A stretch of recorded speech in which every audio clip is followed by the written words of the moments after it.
आप सभी का स्वागत करते हैं सुमन क्लासेस यूट्यूब चैनल पर। इस वीडियो में क्लास 12 हिस्ट्री बोर्ड एग्जाम 2027 की तैयारी के लिए यह वीडियो बेहद ही महत्वपूर्ण होने वाला है। इस वीडियो में बिहार बोर्ड क्लास 12 हिस्ट्री के VVI questions, important questions, previous year questions, expected questions और उनके सटीक उत्तर दिए गए हैं।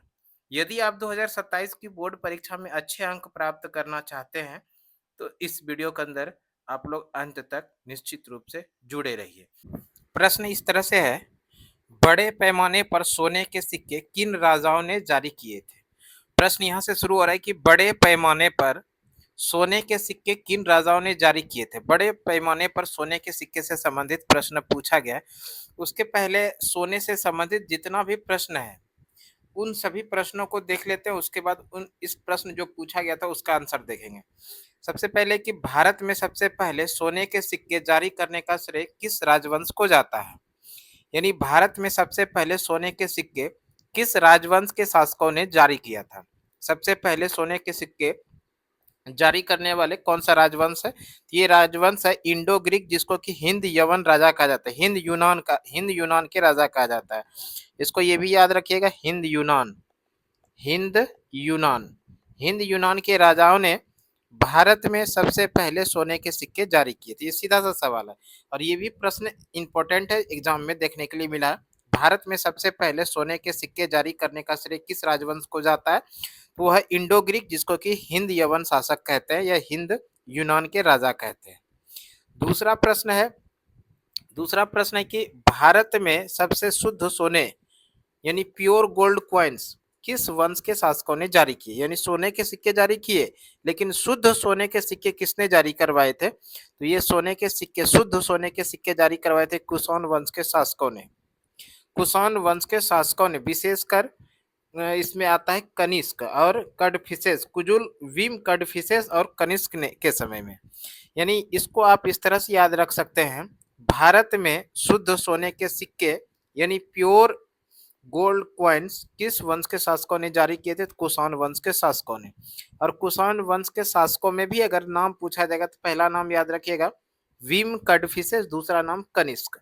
इन दोनों राजाओं ने यानी कि विम कडफिसेस और कनिष्क ने, जो कुषाण वंश का प्रसिद्ध शासक था, इन दोनों राजाओं ने सबसे ज्यादा शुद्ध सोने के सिक्के जारी करवाए थे। अगला प्रश्न है अगला प्रश्न इस तरह से, भारत में सबसे अधिक मात्रा में मैक्सिमम क्वांटिटी यानी सोने के सिक्के किस काल में जारी किए गए। भारत में सबसे अधिक मात्रा में सोने के सिक्के जो जारी किए गए थे वो गुप्त काल में किया गया था। यहाँ गुप्ता पीरियड में भारत में सबसे अधिक मात्रा में सोने के सिक्के किस काल में जारी किया गया था, गुप्त काल में। अगला प्रश्न देखिए, अगला प्रश्न में है, गुप्त काल में सोने के सिक्के को किस नाम से पुकारा जाता था। बेहतरीन प्रश्न है ये और ये एग्जाम में प्रश्न देखा भी गया है। गुप्त काल में सोने के सिक्के जो होते थे उसको दीनार के नाम से जाना जाता था। गुप्त काल में जो सोने के सिक्के जारी किए गए थे उसको दीनार कहा जाता था। अगला प्रश्न है, किस गुप्त शासक के सोने के सिक्कों पर उसे बीना बजाते हुए दिखाया गया है। प्रश्न पूछा गया है, किस गुप्त शासक के सोने के सिक्कों पर वीणा बजाते हुए दर्शाया गया है यानी दिखाया गया, तो वो शासक है समुद्रगुप्त। यानी समुद्रगुप्त को सोने के सिक्कों के पीछे वीणा बजाते हुए दिखाया गया और इस तरह से ये पता लगता है कि ये जो समुद्रगुप्त है ये संगीत प्रेमी थे। यानी संगीत प्रेमी होने का पता चलता है, कौन, समुद्रगुप्त। यहाँ से ये भी प्रश्न आएगा, कौन सा गुप्त शासक संगीत प्रेमी भी थे, तो वो है गुप्त शासक। और इस गुप्त शासक के समय में जो सिक्का चलाए गए थे उन सिक्के के पीछे में इनको वीणा बजाते हुए दिखाया गया था। तो ये भी बढ़िया प्रश्न है और ये पूछा भी जाता है, किस गुप्त शासक के सोने के सिक्कों पर उन्हें वीणा बजाते हुए दिखाया गया, तो वो है समुद्रगुप्त। अगला प्रश्न है, दिल्ली सल्तनत के किस सुल्तान ने सोने और चांदी के सिक्कों का वजन मानकीकृत यानी सेंट्रलाइज्ड किया था। दिल्ली सल्तनत के किस सुल्तान ने सोने और चांदी के सिक्कों का वजन यानी मानकीकृत कराया था, तो वो है इल्तुतमिश। अगला प्रश्न है, मोहम्मद बिन तुगलक द्वारा चलाए गए सोने के सिक्के को किस नाम से जाना जाता था। मोहम्मद बिन तुगलक द्वारा चलाए गए सोने के सिक्के को अदली या इसी को दिनार कहा जाता था। मोहम्मद बिन तुगलक के द्वारा चलाए गए सोने के सिक्कों को किस नाम से जानते थे, दिनार या अदली। अगला प्रश्न है, किस मुस्लिम शासक के सोने के सिक्के पर हिंदू देवी लक्ष्मी की आकृति अंकित थी। किस मुस्लिम शासक के सोने के सिक्कों पर हिंदू देवी लक्ष्मी की आकृति अंकित थी, तो वह मोहम्मद गौरी के सिक्के पर। यानी मोहम्मद गौरी ने जो सिक्के चलवाए थे, तो मोहम्मद गौरी के सिक्के चलवाए जिस समय उस सिक्के के पीछे हिंदू देवी लक्ष्मी की आकृति बनाया गया था, यानी अंकित करवाया गया था। अगला इसी में प्रश्न है, शेरशाह सूरी द्वारा चलाए गए शुद्ध सोने के सिक्के को क्या कहा जाता था। ये प्रश्न आप लोग नोट डाउन कर लीजिए, ये प्रश्न आएगा ही आएगा, भी आई है। सोने के सिक्के शेरशाह सूरी द्वारा चलाए गए शुद्ध सोने के सिक्के को कहा जाता था अशरफी। अगला प्रश्न है, मुगल काल में सबसे बड़ा और सबसे भारी सोने का सिक्का कौन सा था जो अकबर ने चलाया था। मुगल काल में सबसे बड़ा और सबसे भारी सोने का सिक्का ये जो चलाया था अकबर ने, इसको शहंशाह सिक्का कहा जाता था। अगला है, मुगल काल में सबसे अधिक प्रचलित सोने का सिक्का कौन सा था। मुगल काल में सबसे अधिक प्रचलित सोने का जो सिक्का था वो था इलाही और मोहर। इलाही और मोहर जो सोने का सिक्का था, ये मुगल काल में सबसे अधिक प्रचलित सोने का सिक्का था। ये तो जितना भी प्रश्न था, ये सभी प्रश्न किससे संबंधित था, सोने के सिक्का से संबंधित। अब आ जाते हैं हम लोग प्रश्न जो एग्जाम के अंदर पूछा गया था, बड़े पैमाने पर सोने के सिक्के किन राजाओं ने चलाए थे।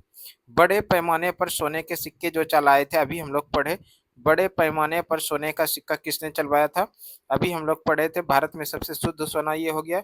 बड़े पैमाने भारत में सबसे अधिक मात्रा में गुप्ता काल में, और यहाँ पर देखिए गुप्ता काल है, गुप्त काल नहीं है, तो इनमें से हम लोग क्या कर देंगे, इनमें से कोई नहीं, और यहाँ पर इनमें से कोई नहीं, ऑप्शन डी में है। तो प्रश्न का जो सही आंसर हो जाएगा वो क्या हो जाएगा, option D is the right answer. अगला प्रश्न है, ब्राह्मणी लिपि को सर्वप्रथम किसने उद्वाचन किया। ब्राह्मणी लिपि से संबंधित प्रश्न है, ब्राह्मणी लिपि को सर्वप्रथम किसने उद्वाचन किया था। ब्राह्मणी लिपि जो है, इसका सबसे पहले उद्वाचन जो किया था वो जेम्स प्रिसेप ने, और जेम्स प्रिसेप ने ब्राह्मणी लिपि को सबसे पहले जो पढ़ा था वो 1837 में। यहाँ पर देखिए सफलता, यानी कि जेम्स प्रिसेप ने 1837 ईस्वी में पहली बार इस लिपि को डिकोड यानी वाचन किया था, इसको पढ़ा था, करने में सफलता हासिल की। जेम्स प्रिसेप ऑप्शन ए में है, तो इस प्रश्न का जो सही आंसर हो जाएगा वो हो जाएगा ऑप्शन ए। ब्राह्मणी लिपि को सर्वप्रथम किसने पढ़ा था, जेम्स प्रिसेप ने। कब पढ़ा था, 1837 में पढ़ा था। यानी ब्राह्मणी लिपि सम्राट अशोक के शिलालेख और स्तंभों पर उत्कीर्ण है, यानी सम्राट अशोक का जो अभिलेख लिखा गया था, उस अभिलेख और शिलालेख के अंदर में ब्राह्मणी लिपि का प्रयोग किया गया था, और इसी को सबसे पहले किसने पढ़ा था, जेम्स प्रिसेप ने। इसी जेम्स प्रिसेप ने अशोक के अभिलेख को पढ़ने में सफलता हासिल मिला था, और यह सफल कब हुए थे, 1837 में। इस तरह से ये भी प्रश्न पूछा जाता है, सम्राट अशोक के अभिलेख को सर्वप्रथम किसने पढ़ा था, तो जेम्स प्रिसेप ने पढ़ा था, और किस वर्ष, तो 1837 में। एक सवाल और आएगा, जेम्स प्रिसेप कौन थे। जेम्स प्रिसेप जो थे, जिसने कि सम्राट अशोक के अभिलेख को सर्वप्रथम पढ़ा था 1837 में, ये जेम्स प्रिसेप कौन थे। ये जो जेम्स प्रिसेप थे, ईस्ट इंडिया कंपनी का एक अधिकारी था। ईस्ट इंडिया कंपनी का एक अधिकारी था, ये ध्यान रखिएगा, ईस्ट इंडिया कंपनी का एक अधिकारी था, और एशियाटिक सोसाइटी ऑफ बंगाल के सचिव थे। एशियाटिक सोसाइटी ऑफ बंगाल, जिसकी स्थापना हुई थी 1784 में। एशियाटिक सोसाइटी ऑफ बंगाल की स्थापना 1784 में हुआ था, और इसी एशियाटिक सोसाइटी ऑफ बंगाल के ये सचिव भी थे। कौन, यही जेम्स प्रिसेप। अगला प्रश्न देखिए क्या है। अगला प्रश्न, अशोक ने कलिंग विजय अपने शासन के किस वर्ष में की थी। सम्राट अशोक ने कलिंग विजय जो किया था अपने शासन के कौन से वर्ष में किया था। ध्यान रखिएगा आप लोग, सम्राट अशोक ने कलिंग विजय अपने शासन के 8वें वर्ष में किया था, और यहाँ पर देखिए 8 ऑप्शन बी के अंदर है, तो इस प्रश्न का जो सही आंसर होगा वो हो जाएगा option B the right answer. यानी अपने शासन के 8वें वर्ष सम्राट अशोक ने एक प्रसिद्ध युद्ध लड़ा था जिसका नाम है कलिंग। कलिंग का युद्ध, कलिंग का युद्ध हुआ कब था, तो कलिंग का जो युद्ध हुआ था ये 361 ईसा पूर्व में हुआ था, बीसी यानी ईसा पूर्व। इसी कलिंग युद्ध के बाद अशोक ने अपने जीवन में कभी भी हथियार नहीं उठाने की प्रतिज्ञा किया, और साथ ही साथ अशोक ने बौद्ध धर्म को अपना भी लिया था। कौन सा धर्म को अपनाया था, बौद्ध धर्म को अपनाया था? किस युद्ध के बाद? कलिंग युद्ध के बाद। कलिंग युद्ध कब हुआ? 261 ईसा पूर्व में हुआ था। और कलिंग युद्ध को किसने जीता था? अशोक ने। इसी कलिंग युद्ध के बाद सम्राट अशोक ने कभी भी जीवन में हथियार नहीं उठाने की प्रतिज्ञा और साथ में कौन सा धर्म को अपनाया था? तो बौद्ध धर्म को अपनाया था। देखिए इसमें है, सम्राट अशोक ने कलिंग विजय, कलिंग युद्ध अपने शासन काल के 8वें वर्ष में की थी, यानी उनके राज्याभिषेक के 8 वर्ष बाद। और क्या है कि यह युद्ध यानी कलिंग का युद्ध 261 ईसा पूर्व यानी 261 बीसी में लड़ा गया था। इस युद्ध और अशोक के हृदय परिवर्तन की जानकारी अशोक के 13वें शिलालेख से मिलता है। और इसी युद्ध के बाद सम्राट अशोक ने कभी भी जीवन में हथियार नहीं उठाने की प्रतिज्ञा की। इसकी जानकारी किस शिलालेख के अंदर मिलता है? तो शिलालेख 13वें शिलालेख के अंदर। इसको भी याद रखिएगा। अगला प्रश्न इस प्रकार से है, आहत सिक्कों का प्रयोग वाणिज्यिक क्षेत्र में किस शताब्दी ईसा पूर्व में प्रारंभ हुआ? सीधा सा प्रश्न पूछा गया, आहत सिक्कों का प्रयोग वाणिज्यिक क्षेत्रों में किस शताब्दी ईसा पूर्व में प्रारंभ हुआ? ध्यान रखिएगा, आहत सिक्कों का जो वाणिज्यिक क्षेत्रों में प्रारंभ हुआ था, वाणिज्यिक क्षेत्र में प्रयोग, ये 6ठी शताब्दी ईसा पूर्व। और यहाँ पर 6ठी शताब्दी ईसा पूर्व देखिए ऑप्शन ए के अंदर है, तो इस प्रश्न का जो सही आंसर होगा वो हो जाएगा option A, the right answer. वैसे अगर इसके अलावा इस प्रश्न में बात करें, आहत सिक्के जो होते थे, बने होते थे, ये मुख्य रूप से चांदी के बने होते थे, लेकिन कुछ मात्रा में कॉपर यानी तांबे को आहत सिक्के भी मिले हैं। इसका मतलब आहत सिक्के जो मुख्य रूप से जो है वो चांदी के बने होते थे, लेकिन कुछ मात्रा में तांबे के भी सिक्के मिले जो आहत सिक्के के रूप में मिले थे। तो इस तरह से आहत सिक्का जो है चांदी के रूप में भी प्राप्त है और चांदी के साथ साथ में तांबे के रूप में भी प्रयोग इसका किया गया था। आहत सिक्के किस धातु के बनाए गए थे? चांदी और तांबे का, लेकिन सर्वाधिक मात्रा में चांदी के ये बनाए गए थे। इसी में दूसरा है कि एक और प्रश्न बनेगा, ये जो सिक्का है आहत सिक्का, इसका आहत सिक्का क्यों नाम पड़ा? ये बढ़िया प्रश्न है। आहत क्यों पड़ा नाम इसका? क्योंकि इन सिक्कों को यानी आहत सिक्कों को पर कोई लेख, आहत सिक्कों पर कोई लेख या राजा का नाम नहीं लिखा होता था।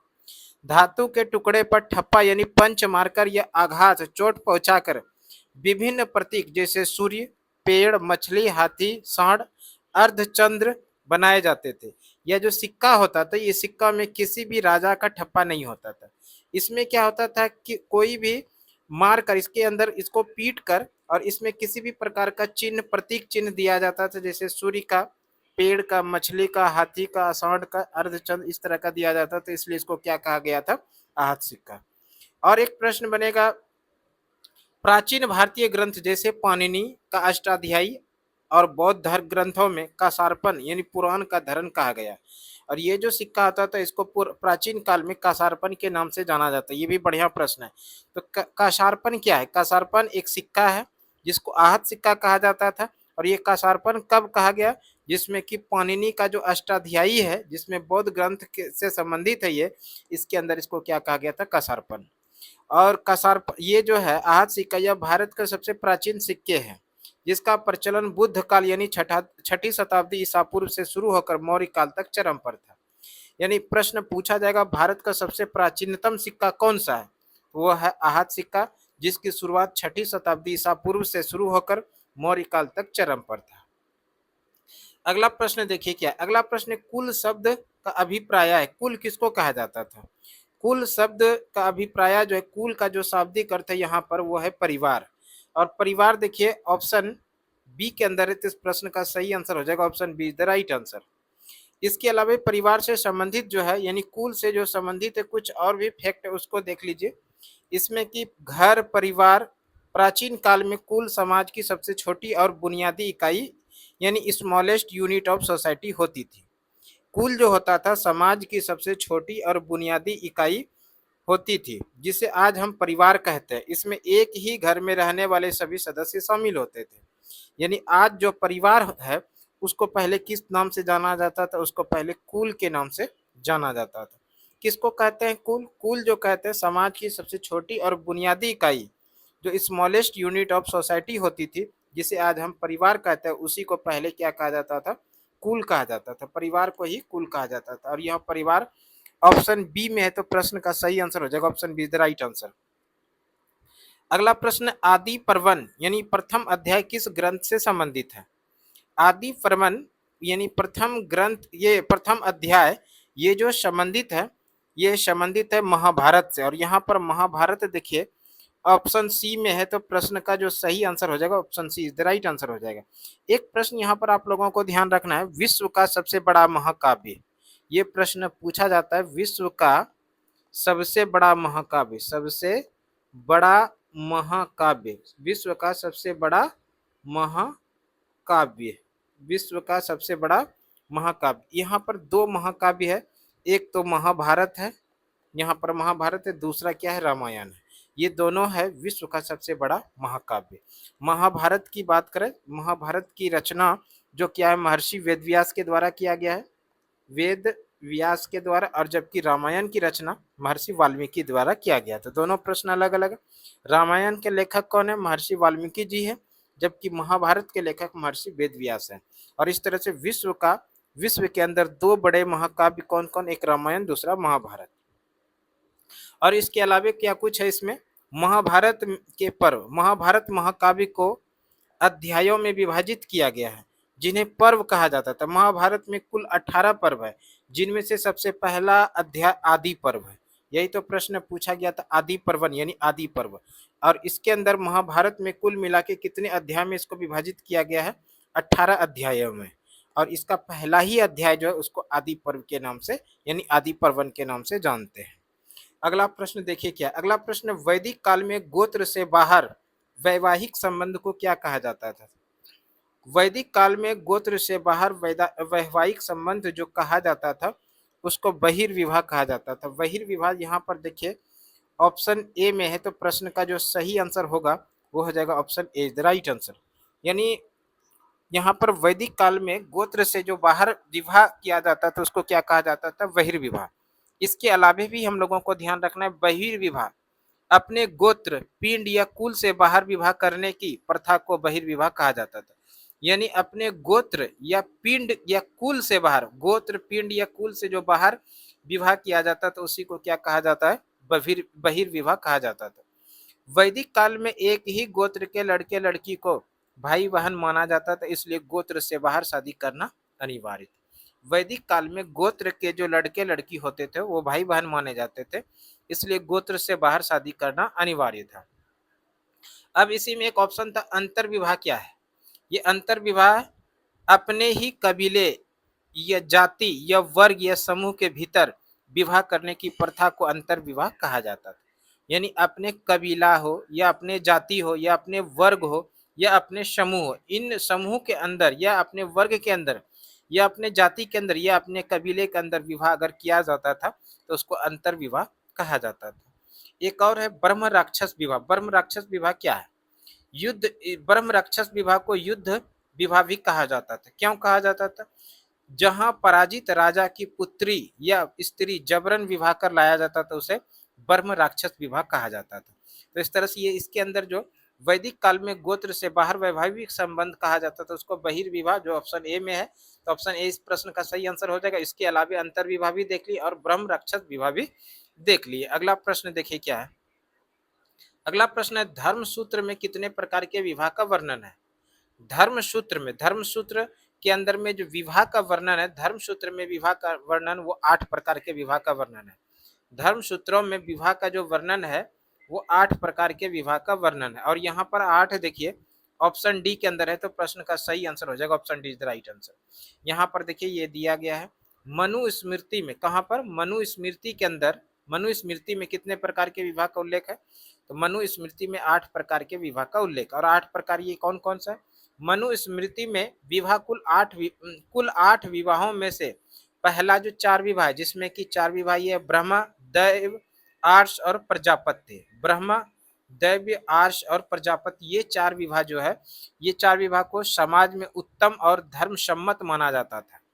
यानी कि मनुस्मृति में कुल 8 प्रकार के विवाह का उल्लेख है। कितने प्रकार के, 8 प्रकार के विवाह का उल्लेख है, जिसमें 4 विवाह जो है, जिसमें ब्रह्मा आएगा, दैव आएगा, आर्ष आएगा और प्रजापति आएगा। ये 4 विवाह जो है इनको समाज में उत्तम और धर्मसम्मत माना जाता था। जबकि अंतिम 4 विवाह जिसके अंदर आता है असुर, गंधर्व, राक्षस और पैशाच, ये 4 विवाह निंदनीय यानी गलत माना जाता था।